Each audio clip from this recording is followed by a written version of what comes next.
único Dios vivo y verdadero. Ahora, por eso él expresa y dice: bendito sea Jehová, que os libró de la mano de los egipcios y de la mano de Faraón, y que libró al pueblo de la mano de los egipcios. Ahora conozco que Jehová es más grande que todos los dioses, porque en lo que se ensoberbecieron prevaleció contra ellos. Y tomó Jetro, suegro de Moisés, holocaustos y sacrificios para Dios, y vino Aarón y todos los ancianos de Israel para comer con él, con el suegro de Moisés, delante de Dios.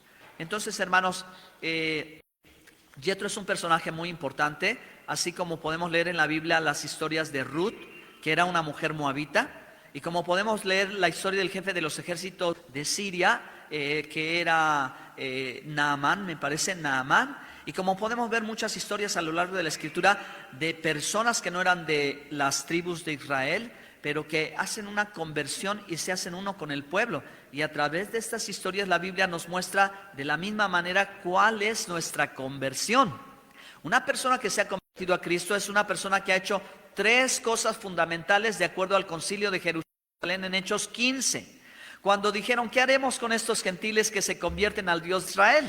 Y entonces Jacobo o Santiago, el presidente de la congregación del concilio, dice: yo juzgo, ¿verdad?, que no se le ponga más cargas a los gentiles, es decir, no es necesaria la circuncisión para ser salvos, pero escribámosle cartas donde se le diga que estos que comienzan el camino del Señor y que se han convertido de su idolatría, número 1, dejen la idolatría; número 2, dejen la inmoralidad sexual, el desorden; y número 3, ahogado y sangre.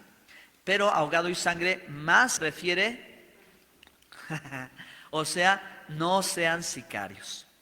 No puede ser asesino, no puede pertenecer al crimen organizado, no puede ser sicario.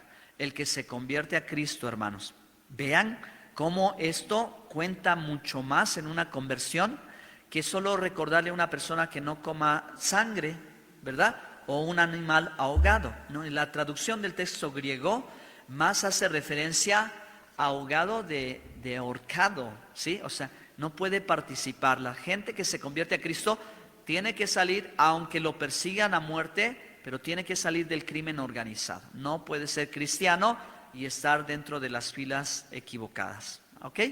3 cosas: idolatría, inmoralidad sexual y esto que ya mencionamos. Es lo que dice Hechos 15, para que se considere una persona convertida. Jetro hizo esto, hermanos, dejó la idolatría para adorar al único Dios vivo y verdadero. ¿Qué sucedió? Van a ver, hermanos, ahora sí, entremos en materia. En este relato se puede percibir a la distancia el tema de las prioridades, y el ejemplo principal es Moisés. ¿De acuerdo? Y vamos a ir viendo cómo a través de este texto sucede algo importante que entre líneas se ve. Moisés, hermanos, el libertador de Israel, para el pueblo judío sigue siendo y fue el más grande de todos, el gran maestro, porque tomó la escritura que vino del cielo y la enseñó, ¿verdad?, a todo el pueblo de Israel. Entonces Moisés, siendo una figura tan importante en la historia universal para el pueblo judío y también, hermanos, en la Biblia, igual para nosotros, ¿verdad? Bueno, pues resulta ser que está bien enfocado en su tarea, pero ya hacía 1 año y medio desde que Moisés no se acordaba de su esposa y de sus hijos. ¿Ok? ¿Por qué? Ustedes, no tengo que contarles la historia, no tengo mucho tiempo, pero ustedes saben, hermanos, que Moisés creció con Faraón, ¿verdad?, el hijo de la hija de Faraón. Moisés renunció a las riquezas por el vituperio de Cristo. Se va al desierto de Madián, 40 años. Entonces, 40 años, conoce a Séfora, se casa y vive como pastor. A los 80 años de edad, Dios lo envía en la zarza ardiente a Faraón para liberar al pueblo, y eso duró 1 año, hermanos. Las 10 plagas no fueron seguiditas día tras día, sino cada una, al parecer, una cada mes, ¿verdad? Y hubo un espacio de tiempo desde la primera en primavera con el Nilo inundado hasta el siguiente año otra vez en el Nilo, ¿ok? En el cruce del Mar Rojo, del Mar de los Juncos. Mar Rojo es un error de redacción, no es Mar Rojo. es que la palabra se parecía a la palabra junco. Hubo una letra ahí que se equivocó, el mar de los juncos. Bueno, entonces un año transcurrió. Salieron y llevan meses en el desierto. Entonces, en ese tiempo Moisés dejó a su familia con su suegro. Ya vienen, ya están al pie casi del Sinaí. Y todavía Moisés sigue enfocado en su tarea y no se ha acordado de su familia. Entonces, por eso la Biblia dice que viene Yetro con su esposa y con sus hijos. Y dice, aquí está tu mujer, aquí están tus hijos. Prioridades, hermanos. Prioridades. Bien. Número 1, vamos a empezar. Prioridades en la vida. ¿Hay que tener prioridades en la vida? Sí, porque hay tiempo para todo. Hay tiempo para todo lo que se quiere debajo del cielo. Entonces, hermanos, podemos tener todas las cosas que querramos, pero no podemos tener todas las cosas al mismo tiempo y no podemos buscar las cosas menos importantes que las cosas importantes. Hay que aprender a poner primero lo primero. Digan conmigo, primero lo primero. ¿Otra vez? Eso es, dígale a su hermano que está junto. Primero lo primero. Todo se puede, hay tiempo para todo. Tiempo para hacer ejercicio, para divertirse, para pasear, para descansar, para trabajar, buscar riqueza, ganancia, éxito. Pero primero lo primero. Y primero es Dios. Voy a citar el primer y más grande mandamiento. Ya ustedes lo saben, va a parecer como si fuera algo sutil o como... No, pero, ¿cuál es el primer mandamiento, hermanos? Pero recuerden, hermanos, en Marcos 22, Jesús en el escrito de Marcos dijo en esta forma, no solo expresó amarás al Señor tu Dios, sino expresó escucha, oh Israel, el Señor nuestro Dios, el Señor uno es y amarás al Señor tu Dios. Todo eso es que el primer y más grande mandamiento. ¿De dónde lo tomó Jesús? Bueno, pues de Deuteronomio 6, verso 4. Ahí está escrito así, escucha, oh Israel, el Señor nuestro Dios, el Señor uno es y amarás al Señor tu Dios con todo tu corazón, tu alma, tu fuerza, tu mente, con todo tu ser. Y después Jesús en Mateo 22 complementó, y el segundo semejante a este, amarás a tu prójimo como a ti mismo. ¿De dónde lo tomó? De Levítico lo tomó. Muchos del pueblo judío tenían todos como fichas de un rompecabezas, todos los mandamientos. Se ha contado, hermanos, desde la época de la época medieval, uno de los sabios españoles judíos llamado Maimónides, el cómputo, el cuento de cuántos mandamientos tiene la Biblia en el Antiguo Testamento. 613. ¿Ya lo sabían? 613 mandamientos. Pero tal vez lo que no saben, hermanos, es que la mitad de los mandamientos son solo para el sumo sacerdote, dedicado únicamente a entrar el día de expiación al lugar santísimo. Cosa seria, ¿no? Por eso tanta instrucción, por eso tanto cuidado, porque la vida del sumo sacerdote estaba en juego. Porque si algo no estaba correcto, él moría.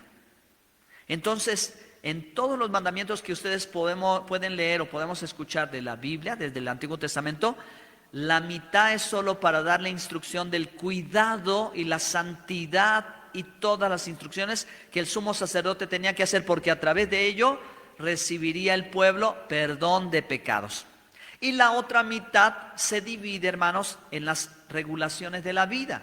Que si tienes animales, que si cultivas el campo, que si tienes una propiedad, que si haces negocio, que si te casas, que si te descasas, que si tienes hijos. Ahí la Biblia nos da instrucciones para cómo vivir bien en esa parte. ¿Seguimos adelante? Entonces, pues los que le preguntaron a Jesús cuál es el primer y más grande mandamiento, porque tenían una cantidad enorme, y por dónde empiezo, cuál va a ser la prioridad, Jesús dijo, esta es la prioridad. ¿Cuál es la prioridad? Amén. La prioridad, hermanos, es saber escuchar a Dios en la vida. No solamente, hermanos, que tengamos ya a Dios, porque si Dios es nuestra prioridad, pero no lo escuchamos, entonces, hermano, nada va a pasar en nuestra vida.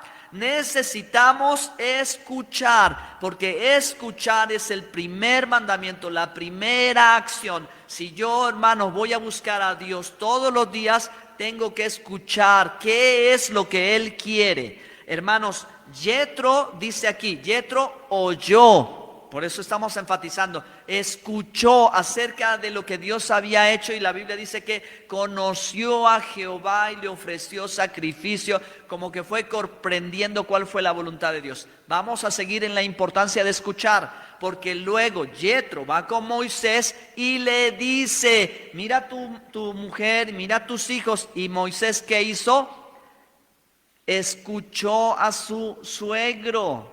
Y entonces Moisés, según la continuación del relato, le explicó que él tenía demasiado trabajo con 3 millones de personas, desde el amanecer hasta el anochecer. Les tenía que atender los problemas. Entonces él tenía que impartir la justicia, y Jethro le da una idea maravillosa. Hermanos, a partir de aquí surgen las cortes de justicia. A partir de este testimonio, de esta historia de la Biblia, entre todas las naciones y los pueblos, surgen las cámaras de diputados y senadores, los magistrados, los jueces, porque Jethro le dijo a Moisés, no está bien lo que haces, te vas a desgastar. ¿Verdad? Prioridades, Moisés. Sí, tu comunión con Dios, pero también atiende a tu mujer, a tus hijos, los estás olvidando. Delega, y ahora ponen 10, en 50, en 100, en 1000, que atiendan los asuntos de justicia pequeños y tú los más difíciles. Que Dios, hermanos, pónganse de pie, por favor, pónganse de pie, cierren sus ojos, vamos, levanten sus manos. Vamos a orar. Padre, en el nombre de Jesús, en esta mañana oramos por los magistrados y jueces que en México se van a votar en junio. El 1 de junio vamos a votar para que haya nuevos magistrados y jueces que impartan justicia, que traigan autoridad. Y México necesita de hombres temerosos de Dios y mujeres temerosas de Dios, que sean sabios y que apliquen la justicia con integridad, con imparcialidad, que lo hagan bien, Señor. Permite que en nuestro país, Señor, se acabe la inseguridad, la impunidad, Señor, la corrupción y todos aquellos males que han dañado a nuestra nación, a nuestro estado de Veracruz y a nuestros municipios, que nos han metido en pobreza, en miseria, en injusticia, Señor Dios, que han cubierto, Señor Dios, la maldad y no han hecho justicia. Oramos, Padre, para que haya sabiduría de lo alto y esto traiga una bendición a la nación y podamos vivir seguros y confiados y en paz, en el nombre de Jesús. Amén. Amén, amén. Perdón, hermanos. Un aplauso para el Señor, que así sea. Tomen su lugar. Es que, hermanos, vamos a votar el 1 de junio, ¿verdad? Esto va a pasar en México, nunca se había sucedido. En otros países ya pasa. En México ahora se van a elegir estos representantes. Bueno, esto es lo que en la Biblia sucedió. Jethro le dijo a Moisés que pusiera a esas personas para que ellos impartieran la justicia. Eso se llama la jurisprudencia, que ellos tenían que juzgar. Dicho sea de paso, miren, pero lo digo, hay que mencionarlo, ¿verdad? Está bueno, está interesante el tema. Siempre dice la gente, no juzgues para que no seas juzgado. Pero entonces, si nadie juzga, ¿cómo se va a impartir la justicia? El cristiano tiene que juzgar con justo juicio y primero juzgarse a sí mismo para no caer en descrédito. El cristiano primero se juzga a sí mismo y luego entonces puede ayudar, porque alguien tiene que juzgar. Alguien tiene que juzgar lo que sucede. Amén. Bueno. Punto número 2, ya voy a terminar. Prioridades. Número 1, Dios. Escucha a Dios. Jethro escuchó lo que Dios hizo, Moisés escuchó lo que su suegro le dijo, y el pueblo de Israel escuchó lo que Moisés hizo, lo que Moisés dijo. Pasan las cosas así. una con otra viene causando algo positivo.